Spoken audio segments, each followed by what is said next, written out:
여러분, 혹시 이런 고민 해보신 적 있나요? 성경도 나름 열심히 읽고 설교도 빠짐없이 듣는데 막상 내 삶은 왜 하나도 안 변하는 걸까? 신앙 연차는 계속 쌓이는데 정작 현실의 문제들 앞에서는 번번이 무너지고 마는 그 답답함 말이죠. 오늘 해설에서는 바로 이 막막함에 대해 아주 명쾌하면서도 솔직히 좀 뼈아픈 진단을 내리는 자료를 하나 깊게 파헤쳐 보려고 합니다. 이번 시간에 다룰 주제는 꽉 막힌 신앙의 정체기에서 훌쩍 벗어나서 우리 삶을 근본적으로 뒤바꿔줄 청사진입니다. 이른바 영적 영화기에서 실천으로 나아가는 변화된 신앙의 청사진인데요. 미리 말씀드리지만 오늘 다룰 자료는 그냥 마음 따뜻하게 위로해주고 끝나는 그런 흔한 내용이 절대 아닙니다. 이제 막 걸음마를 뗀 초보 신앙인들이 어떻게 하면 일상에서 직접 말씀을 적용하고 삶을 진짜로 변화시킬 수 있는지 아주 구체적인 실천 지침을 콕콕 짚어주는 강력한 로드맵이거든요.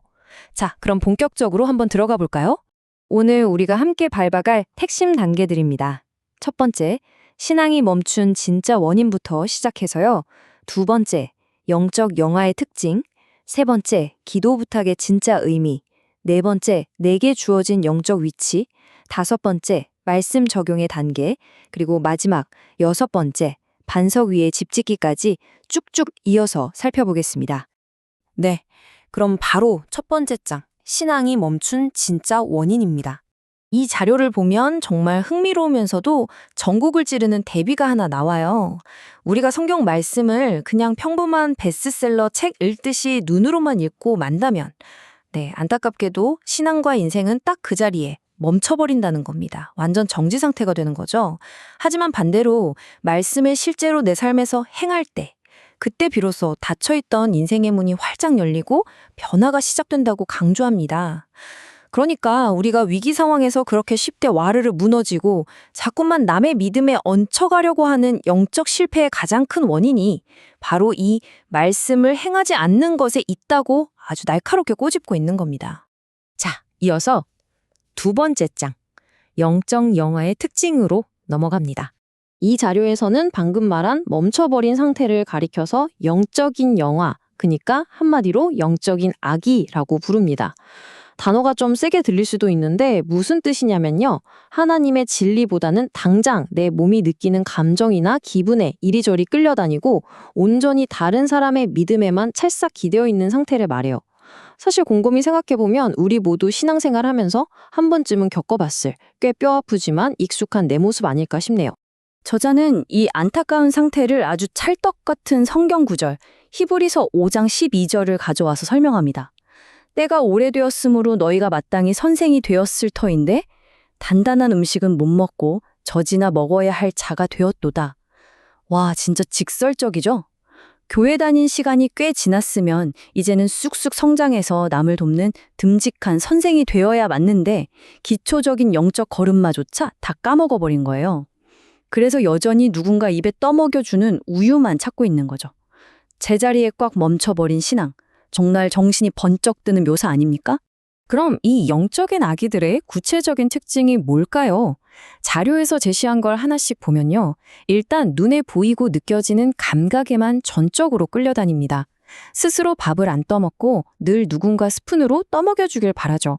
성경 해석이나 심지어 기도조차도 무조건 남한테 해달라고 기대고요. 더 큰 문제는 상황이 뭔가 잘못 돌아가고 있는데도 무조건 좋게 넘어가려는 맹목적인 예스맨이 되거나 결국 공동체 안에서 우리 대학교 때 흔히 보던 조별과제 무임승차자 있잖아요. 딱 그런 영적인 짐이 되어버린다고 지적합니다. 좀 따끔하죠. 네, 이어서 세 번째 장, 기도 부탁의 진짜 의미입니다. 자, 여기서 정말 생각지도 못한 반전이 하나 나옵니다. 우리는 보통 내가 아프거나 삶에 큰 문제가 빵 터졌을 때 교회 사람들에게 저 좀 위해 기도해 주세요 라고 부탁하잖아요. 그걸 우리는 아주 좋은 거, 겸손의 표현이자 공동체의 끈끈한 교제라고 철석같이 믿어왔단 말이죠. 근데 이 자료의 시각은 완전히 다릅니다. 저자는 이렇게 끊임없이 남에게 기도를 부탁하고 타인의 믿음에만 슬쩍 기대는 행위가 사실상은 하나님이 우리에게 주신 최고의 선물을 매몰차게 거절하는 거나 다름없다고 주장합니다. 나 스스로 직접 말씀을 믿고 설 수 있는 그 정당한 권리와 내 자리를 나 몰라라 하고 포기하는 행위라는 거죠. 와, 이거 정말 뒤통수를 한 대 맞은 것 같은 신선한 충격 아닌가요? 충격을 좀 추스르고 네 번째 장, 내게 주어진 영적 위치로 넘어가 보겠습니다. 앞서 드린 충격을 시원하게 해결해주는 이 자료의 가장 핵심적인 아주 짜릿한 주장이 바로 여기에 있습니다. 잘 들어보세요. 포도나무에서 당신보다 더 좋은 위치에 있는 사람은 아무도 없다. 이게 무슨 뜻이냐고요? 나랑 하나님 사이에 이제 그 어떤 중간자나 브로커도 필요 없다는 겁니다. 내가 직접 그 포도나무에서 생명을 쭉쭉 빨아들일 수 있는 완벽한 프리패스 권리가 이미 나한테 주어졌다는 뜻이에요. 저자는 제발 밖에서 헤매지 말고 이미 여러분 손에 쥐어진 이 엄청난 VIP 혜택과 권리를 스스로 깨닫고 당당하게 사용하라고 목소리를 높입니다. 자, 이제 제일 중요한 5번째 장입니다. 말씀 적용의 단계죠. 그렇다면 영적인 젖병을 떼고 우리 일상을 진짜로 바꿀 구체적인 방법은 뭘까요? 저자가 제시하는 4단계 실천 로드맵을 착착 짚어보겠습니다. 첫째, 남의 기도나 남의 믿음에 기대려는 의존증을 당장 멈추고 두 발로 독립적으로 서세요. 둘째, 남이 해석해주는 것만 받아먹지 말고 나 스스로 말씀을 묵상하고 공부하세요. 셋째, 그리스도 안에서 나한테 다이렉트로 주어진 그 당당한 위치와 권리를 꽉 내 것으로 차지하세요. 그리고 마지막 넷째, 말씀 듣고 아 좋다 하고 끝나는 게 아니라 곧바로 당장 행동으로 옮기세요. 바로 이 4가지가 초보 신앙인들을 위한 아주 확실하고 강력한 행동 지침 되겠습니다. 이 중에서 2번째 단계인 스스로 말씀을 공부하라. 이 부분과 관련해서 자료는 디모데후서 2장 15절을 아주 힘주어 강조합니다.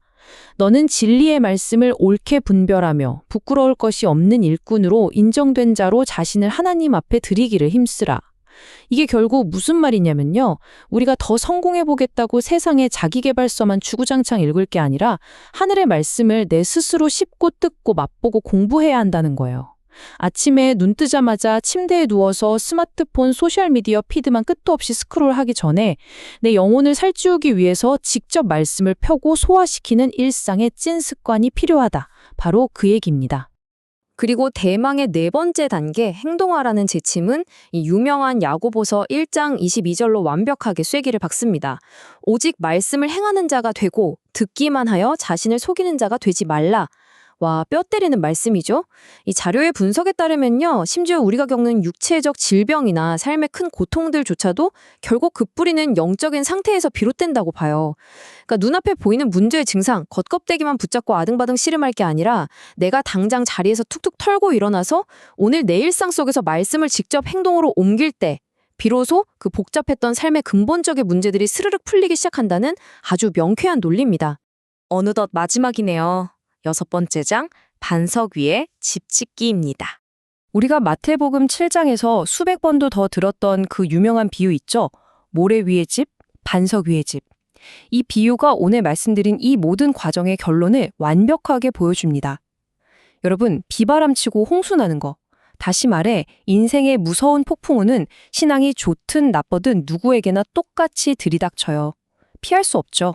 하지만 자료가 콕 집어주듯 말씀을 그저 듣기만 한 사람의 인생은 모래 위에 지은 집이라서 그 폭풍 앞에서 흔적도 없이 비참하게 무너져 내립니다.